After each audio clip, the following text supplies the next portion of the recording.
बिस्मिल्लाहिर्रहमानिर्रहीम। मैं हूं हसन रज़ा बुखारी एडवोकेट और आप देख रहे हैं एक्सपोज टाइम न्यूज़ की नशरियात।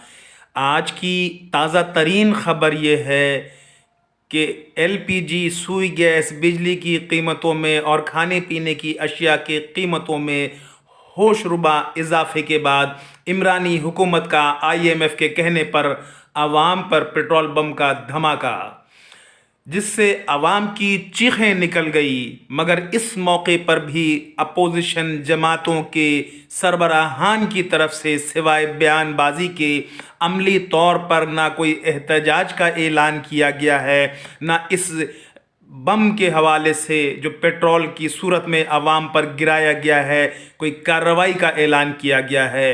हुकूमत वक्त बिल्कुल आईएमएफ के हुक्म की पाबंद हो गई है। गरीब आवाम के घरों में चूल्हे ठंडे पड़ने लगे हैं।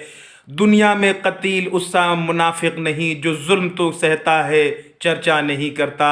इमरान खान साहब, आप ये जो इजाफा कर रहे हैं आईएमएफ के कहने से, आप मिसालें देते हैं सीमेंट पाकिस्तान में 720 रुपए का है, जबकि इंडिया में यही सीमेंट इससे आधी कीमत पर दस्तयाब है। इसी तरह आप सरिये की बात करते हैं तो पाकिस्तान में जिस कीमत पर है दुनिया में इतनी कीमत कहीं नहीं है। तो आपने अगर पेट्रोल की कीमतों का दुनिया से मुवाजना करना है तो तमाम सहूलियात का, जो बुनियादी इंसानी ज़िंदगी की सहूलियात हैं जिनमें पानी, बिजली, गैस के अलावा जो रोज़मर्रा की चीज़ें हैं उनका भी तकाबली जायज़ा लें। आपके होश ठिकाने आ जाएंगी कि दुनिया में कितनी महंगाई है और पाकिस्तान में क्या है।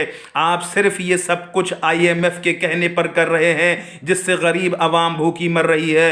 आपको अल्लाह का वास्ता है गरीबों का ख्याल करें।